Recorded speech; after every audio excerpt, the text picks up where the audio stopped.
You work on the YouTubes. In case you missed my last two vlogs, this weekend was Summer in the City, aka British VidCon, sort of. Of course, now all the cars want to drive by.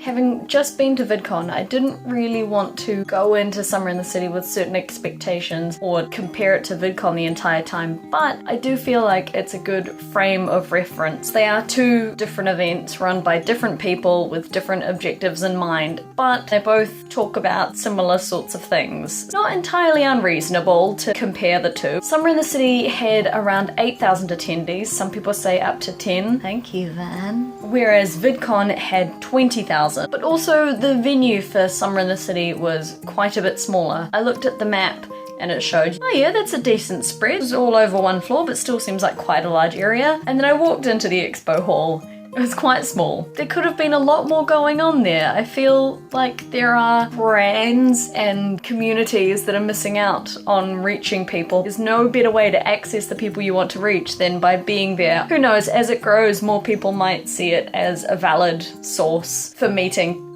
the peoples.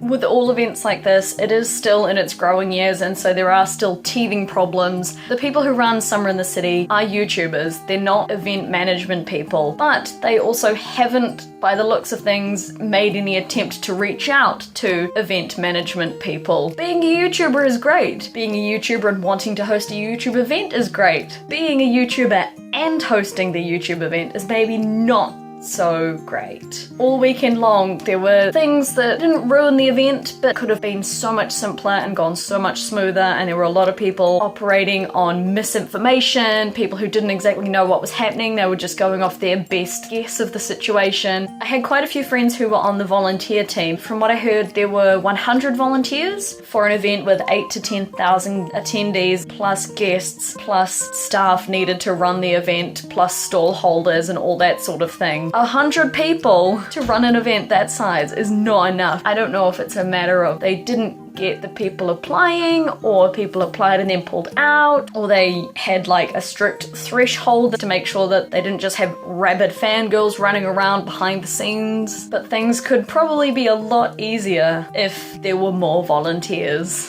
There was quite a spectrum of effort from the volunteers. People who spent the entire weekend on their phone, not really paying attention. Then there were the people who were actually putting in a decent effort. And then there were the people who were like, right, I've got a clipboard. I'm the boss now. Everyone has to listen to what I say.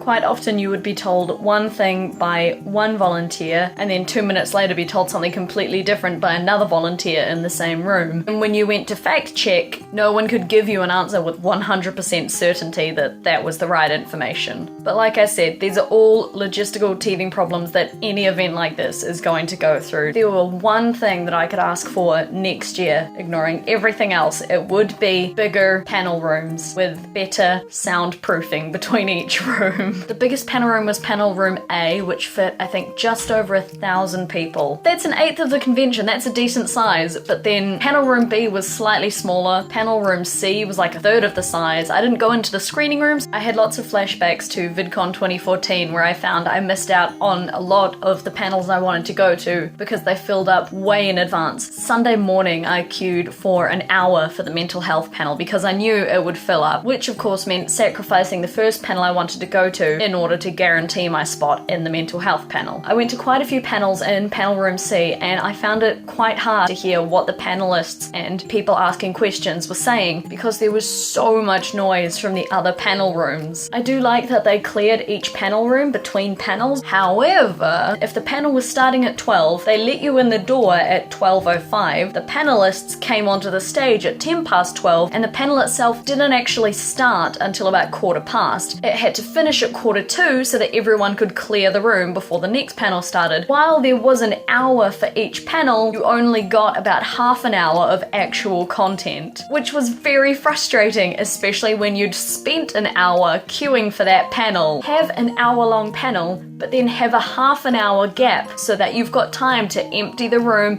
and get the next group of people in. One of my biggest impressions since moving to London is that it is incredibly ethnically diverse, but 97% of the panelists were cis-het white people.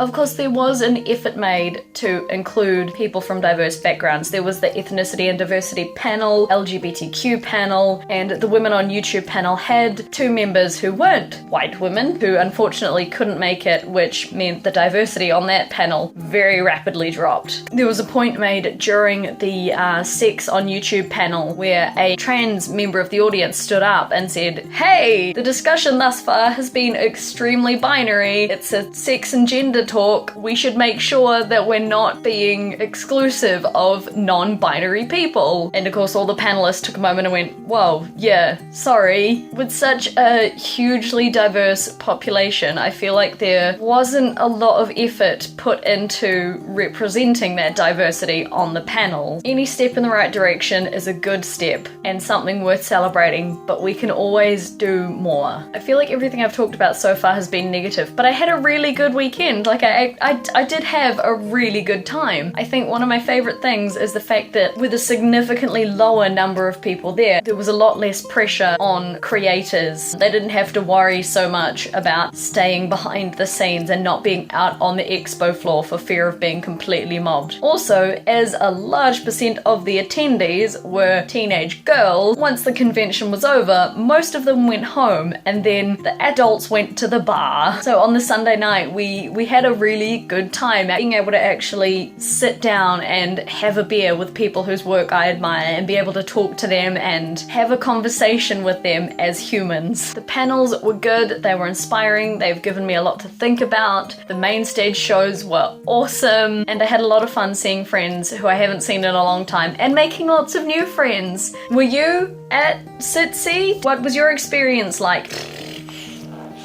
Wow. Did you see that coming? See you tomorrow! More cars have gone past in the 5 minutes that I've been speaking than in the previous 5 hours.